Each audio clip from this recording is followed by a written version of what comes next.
The diaries reveal the royal family's fears of Queen Mary finding out about the affair. Image, Getty. Princess Margaret almost scuppered her sister Elizabeth's coronation with her obsessive love for Group Captain Peter Townsend, the Daily Express can reveal today.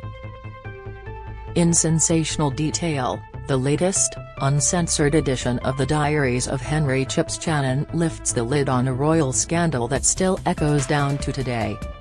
The book reveals that as early as February 1953, with the coronation just 4 months away, the royal family was in disarray after the princess declared she was going to marry Group Captain Peter Townsend, a highly decorated Battle of Britain pilot.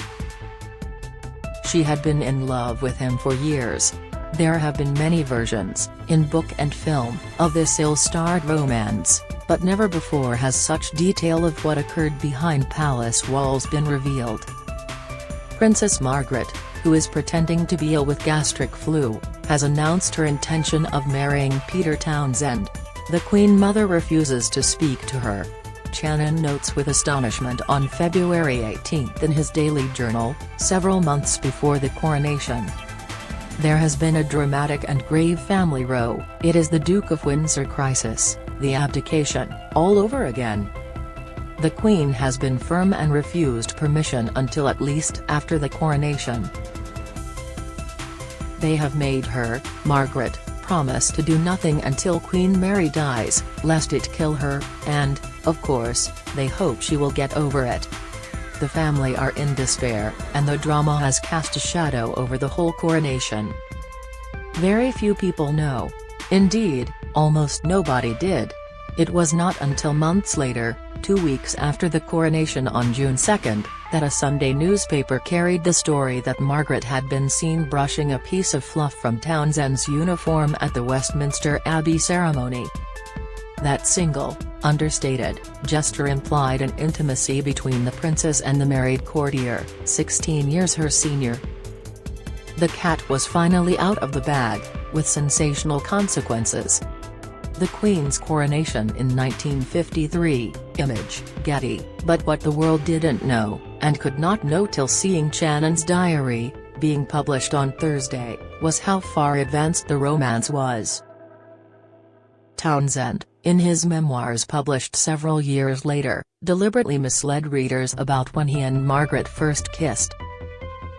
Indeed, it now emerges Margaret may have been in love with him ever since he first entered Buckingham Palace as an equerry in 1944, when she was 14 and he 30. In the straight-laced atmosphere of the 1950s, it was unthinkable that a mere courtier, and a married one at that, could fall in love with the daughter of a king. It would shatter and destroy people's belief that royals were in some way a God-given tribe, set apart from the grim realities of the post-war world. The ages of the two people involved added a further layer of scandal.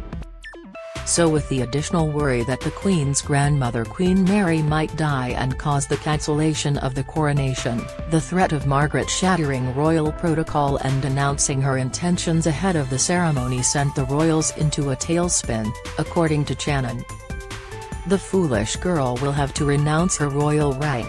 The Queen Mother is to blame. She must have been aware of what was going on, since half London society knows. She should have sent Townsend away a year ago, anywhere, he writes grimly. 6 months earlier, had confided to his diary, "I am alarmed by Princess Margaret's romance, she is infatuated.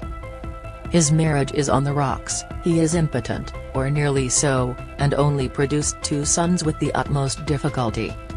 Can she really contemplate marrying him? Rosemary, Townsend, wants to leave him and tells everybody he is a sexual flop.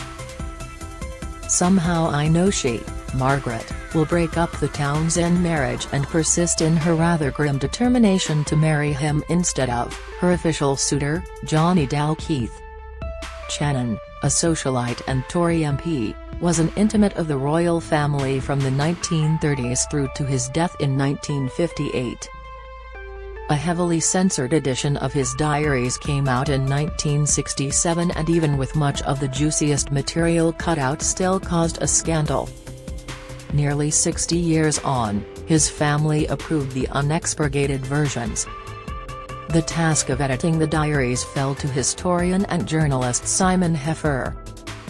Though his closest friends included the Duke and Duchess of Kent, and he was the first person to reveal the romance between the then 14-year-old Princess Elizabeth and Prince Philip of Greece, Channon's diaries paint a detached picture of the royals. The politician took an old-fashioned view of how royalty should behave, where their duty lay, and he placed the blame for the chaos of the Townsend affair fairly and squarely at the door of a single person. "Poor fat Queen Mum, her world is collapsing," he wrote. "It wasn't, as it turned out. She wasn't really up to it, being queen. She tried, and the people of England, fair always if illogical, liked her for a while. But for all her facile charm she remained, and revealed, that she was, no more than, a rather gushing, if pleasant, minx. She revelled in her position and its power, yet did not respect the institution of royalty, or even the throne. She remained what she was, a peer's daughter who had the luck to make a good marriage which turned out to be a grand one.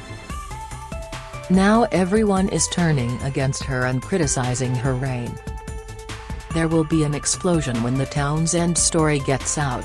Trending if his prediction about the Queen Mum's waning star was wide of the mark, he was accurate enough about the explosion. The Margaret/Townsend romance made worldwide headlines and made a heavy dent on the global goodwill created by the new Queen's crowning at Westminster Abbey. This latest cache of Channon diaries is a treasure trove of long-kept secrets. Elsewhere he reveals the startling fact that Princess Diana may never have existed if history had taken a different turn. Her father, then Lord Althorp, had romanced Lady Anne Glenconner, now famous for her memoir Lady in Waiting, but then Channon drops this bombshell: Prince Paul, of Yugoslavia, tells me that Princess Alexandra confessed to him that she is madly in love with Lord Althorp. He is 13 years her senior. Alexandra, then 17, waited another 10 years to marry Angus Ogilvy, a Scottish aristocrat. But Lord Althorp, or Johnny Spencer as he became, married Frances Roche the following year, and along came Lady Diana. The American-born politician was an eagle-eyed observer of the world he inhabited and is now acknowledged as the foremost political and social diarist of the 20th century. This latest edition has more than 1,000 beautifully written pages of sizzling social commentary, a delicious box of treats for readers that veers in tone from fawning adulation to scalding takedowns of the rich, the royal and the famous. He saves some of his choicest taunts for the Queen Mother, describing her at the state opening of Parliament. From behind she looked all right but the front view looked ridiculous. Her bosom is pathetic, disappointing, too many Balmoral teas, I fear. Elsewhere he describes her as a sugary, gentle humbug. He wasn't keen on Queen Mary, the present Queen's grandmother, either, repeating with relish his friend Prince Paul of Yugoslavia's analysis: she is hard and calculating, hates her children, loathes her grandchildren, thinks only of her possessions and her position. She is not at all like the legend the English have built up about her. Channon adds for good measure, she's a hard old girl but an immense character, grasping, grand and yet a magpie. She never entertains, rarely offers even tea to her nearest relations yet has £70,000 a year, £3 million today, from the state and more from private sources. He was also sniffy about Earl Mountbatten and wife Edwina. London rings with hostile remarks about the Mountbattens, when they returned after Indian independence, and is delighted the king rebuked Dicky for driving about with the Indian flag on his car. He ticked off Edwina for theatrical Hollywood clothes and appearance. The trouble is that this fascinatingly attractive couple are getting too big for their boots. The Mountbattens were the nearest thing the Queen had to in-laws but, records Channon, she was wary, she is fond of Edwina but thinks her mad and a handful, and criticised her vehemently in conversation.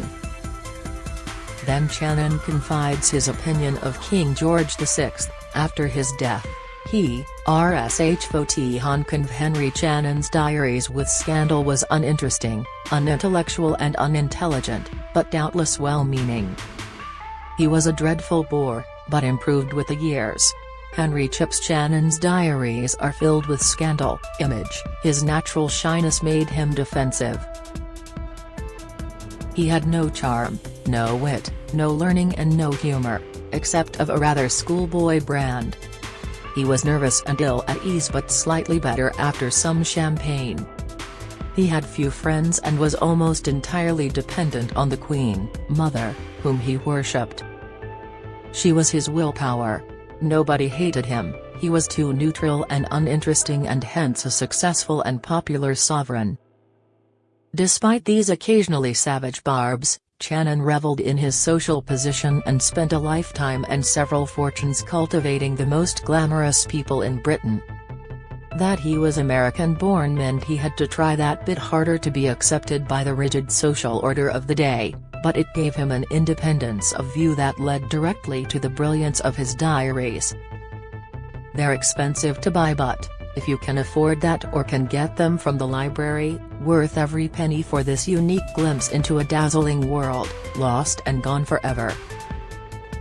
Henry Chips Channon, The Diaries, 1943-57, edited by Simon Heffer, Hutchinson, £35, are published on Thursday. To order for £31.50 with free UK P&P, visit expressbookshop.com or call 020 3176.